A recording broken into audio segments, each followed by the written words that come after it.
কামরাঙ্গা গুলো গাইস খুবই মিষ্টি হবে, বুঝা যাচ্ছে। হ্যাঁ, এটা কি যাবে বাত কোন জায়গায় জানি শ্রীমঙ্গল কিটা মহসিন অডিটোরিয়াম। শ্রীমঙ্গলের মহসিন অডিটোরিয়ামে বাচ্চাদের প্রোগ্রাম। গাইস মা আমাকে চাই আবার সন্ধ্যার সময় আবার স্বপ্নের প্রোগ্রাম দেখতে যাইতে হবে, যাই না। এই দেখুন গরমের জন্য মা শুয়ে আছেন শরীরের মধ্যে, যে গরম লাগে ওর ঠান্ডা বেশি।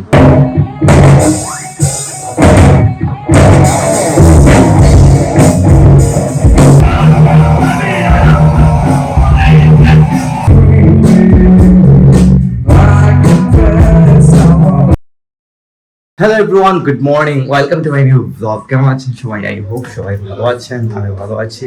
তো দিস ইজ ফ্রাইডে, ঘুম থেকে উঠলাম এইমাত্র। গরমে গাইস ঘুমানো যায় না ঠিকঠাক মতো, গরমের কারণে যাচ্ছি নিচের দিকে। তো সঙ্গীত তো মানে স্বাক্ষর চলে গেছে সিলেটে, ওর একটা এক্সাম আছে ব্রিটিশ কাউন্সিলের, ওখানে চলে গেছে আইসির একটা এক্সাম। তো ও চলে গেছে অনেক সকালেই, আর আমি আসলাম এখন নিচে ফ্রেশ ট্রেশ হয়ে নিচে আসলাম। বাবা বাজার থেকে এসেছেন, এদিকে বাজারটা নিয়ে এসেছেন এগুলো। এটা হচ্ছে গাইস জাম, দেখুন কালো জাম খেতে কিন্তু মজা লাগে। আর এটা হচ্ছে কামরাঙ্গা। কামরাঙ্গা মানে মিষ্টি বলে নাকি? হ্যাঁ, কামরাঙ্গা গুলো গাইস খুবই মিষ্টি হবে, বুঝা যাচ্ছে। হ্যাঁ, এটা কি যাবে ভাত খেলতে নি? ও গাইস ও এখন ভাত খেয়ে নিচ্ছে, কারণ ও যাবে কই দিতে কনসার্টে দেবে। গাইস ও যাবে কনসার্টে, আজকে ওদের কনসার্ট। আজকে তো 13 তারিখ না নি? হ্যাঁ গাইস কোন জায়গায় জানি শ্রীমঙ্গল কিটা মহসিন অডিটোরিয়াম। শ্রীমঙ্গলের মহসিন অডিটোরিয়ামে বাচ্চাদের প্রোগ্রাম। গাইস মা আমাকে জাম দিয়েছেন খাওয়ার জন্য বলতেছেন। এইদিকে মাছ আনা হয়েছে, মাছ ধোয়া চলতেছে, কোনো ভাই মাছ দিতেছে আর আমি একটা জাম খাবো। দেখুন জামও খাবো, এই জামটা মজা আছে। হ্যাঁ ইলিশ মাছ নিয়েছেন যাই, এটা তো বড় সাইজ ইলিশ নাকি? দাও গাই, এটা হচ্ছে 1 কেজি 750 গ্রামের ইলিশ মাছ, আর চিকেন নিয়ে আসা হয়েছে। কত কত? একটার দাম নেই গাই, এটার দাম হচ্ছে 4400 টাকা একটা, একটা ইলিশ মাছের দাম। তো অনেক বড় সাইজের মাছ, তো দামটা একটু বেশি হবে স্বাভাবিক বিষয়। আর জামটা কিন্তু অনেক মজা আছে। তো ফ্রাইডে গাইস, গত 2 সপ্তাহ যাবত আমি সেলুনে যাই নাই। সেলুনে যেতে হবে, কিছু ব্যাগ সেট করে আসতে হবে, অনেক কাজ আছে আজকে। আবার সন্ধ্যার সময় আবার স্বপ্নের প্রোগ্রাম দেখতে যাইতে হবে, যাই না। হ্যাঁ গুজরাট আখড়াত। ও আচ্ছা, মঞ্জু বাবুর মাতারা সবাই বিকালে চলে যাবেন বৈষ্ণব সেবাতে, আর আমি চলে যাবো স্বপ্নের প্রোগ্রাম দেখতে বিকালের দিকে। আবার বের হতে তো ভাই গাইস ভালো লাগে না, কারণ অনেক গরম পড়েছে। কারণ যে মোবাইল তুলে যা তুমি মাথাটা বুঝিনি প্রোগ্রাম। এটা ঠিক আছে, এটা তো ব্যান্ডের প্রোগ্রাম, তারা বুঝতে পারছি ভালো না গাইস। রক টাইপের প্রোগ্রাম তো ওগুলা মায়ের মা বাবার ভালো লাগবে না। আমি মোটামুটি মাঝে মাঝে ভালো লাগে আর কি, যে ভালো লাগে তা কিন্তু না। তুমি তো খাবে ভাত শুটকি খাইয়ে দেবো ভাই, কি দিয়ে ভাত খেতেছে? আলু ভাজি, শুটকি, ডাল। এটা হচ্ছে কাঁঠাল বীজ দিয়ে আলু দিয়ে, তাই দেখো। ও এটা বোয়াল মাছের শুটকি দিয়ে রান্না হয়েছে। তো ও তাড়াতাড়ি ভাত খেয়ে নিচ্ছে, খেয়ে চলে যাবে শ্রীমঙ্গলে, ওর প্রোগ্রাম আছে, তাড়াতাড়ি যেতে হবে। আর আমরা বিকালে যাবো গাইস। সেলুন থেকে চুল বিয়ার সেট করে আসছি, এসে লাঞ্চ আমি করে নিয়েছিলাম। বাবা মা এদিকে মন্দিরে গেছিলেন, একটা নিমন্ত্রণ ছিল, প্রসাদ টসাদ খেয়ে আসছে না। এদিকে দেখুন মা এসে আমাকে দিয়েছেন, তা হচ্ছে কামরাঙ্গা ভর্তা। তো খেতে কিন্তু খুবই মজা, মিষ্টি কামরাঙ্গা কিন্তু, তারপর চাল ডাল দিয়ে খেতে কিন্তু মজাই লাগে। আর এদিকে দেখুন গরমের জন্য মা শুয়ে আছেন শরীরের মধ্যে, যে গরম লাগে ওর ঠান্ডা বেশি। হ্যাঁ গাইস স্বপ্নে, এটা হচ্ছে স্বপ্নের রুম, স্বপ্নের রুমে কিন্তু অনেকটা ঠান্ডা, আর আমার রুমে গাইস অনেক গরম। মানে আপনারা তো জানেনই, সাইডে থেকে ইয়ে আছে, জানালা আছে, জানালা থেকে গাইস এদিকে রোদ ঢুকে আমার রুমটা একদম হিট হয়ে যায়। তো রুমের, নিজের রুমের মধ্যে গাইস বসে থাকলে একটা আরাম লাগে, ভালো লাগে, তাই নিজের রুমেই থাকি আর কি। এই রুম আর এই রুমে রাত আর দিন তফাৎ গাইস, কিছু করার নেই। আমার রুমটা তো গাইস এমনই হয়েছে, আমি নিজে বেছে নিয়েছি রুমটা। মা বলেন তুই বেছে নিয়েছিস তো এখন গরম তো আর লাগবেই, স্বাভাবিক বিষয় এটা। যাই হোক, তো দরজা জানালা সবকিছু খুলে রেখেও কিন্তু গাইস ঠান্ডা লাগতেছে না, আর গরম দিনে তো গরম লাগবে, এটা স্বাভাবিক বিষয় আসে। যাই হোক, তো কিছুক্ষণ পর বের হবো, যাবো শ্রীমঙ্গলের উদ্দেশ্যে। স্বপ্ন অলরেডি চলে গেছে, আর প্রোগ্রাম শুরু হবে মনে হয় সন্ধ্যার দিকে। তো আমি কিছুক্ষণ পর বের হবো, যদি রোড একটু নামুক, একটু কমুক। তো তো শ্রীমঙ্গল যেতে তো মিনিমাম 20-25 মিনিট সময় লাগবেই বাইকে যেতে, তখন আমি একটু রেস্ট করে নিই। গাইস আমি বেরিয়ে পড়লাম শ্রীমঙ্গলের উদ্দেশ্যে। অলরেডি অর্ধেক রাস্তা কভার করে নিয়েছি, সাথে আছে আমার এক ফ্রেন্ড। তো যাচ্ছি স্বপ্নীলের অনুষ্ঠান দেখতে। আপনাদেরকে আগেও বলেছিলাম, অলরেডি আমরা শ্রীমঙ্গলের কাছাকাছি চলে এসেছি। দেখা হচ্ছে আর শ্রীমঙ্গল মহসিন অডিটোরিয়ামে যাওয়ার পর। অডিটোরিয়ামের ভিতরে প্রোগ্রাম শুরু হয়ে গেছে অলরেডি।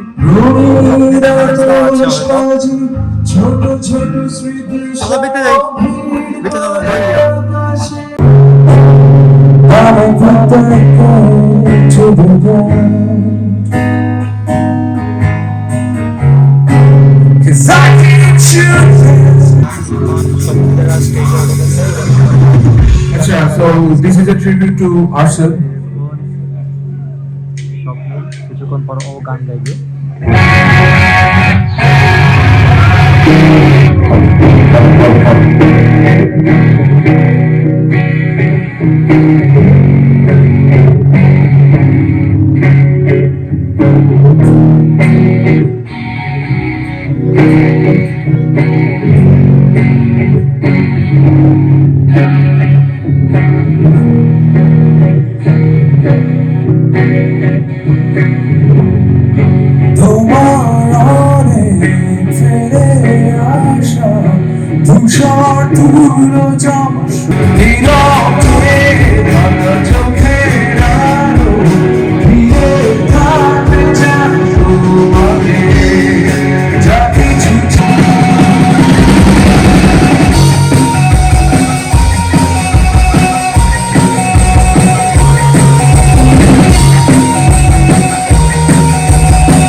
চলে এলাম বাসায়, সপ্তাহের আগে চলে এসেছি। এখন পর্যন্ত ও আসে নাই, ও আছে রাস্তাতে।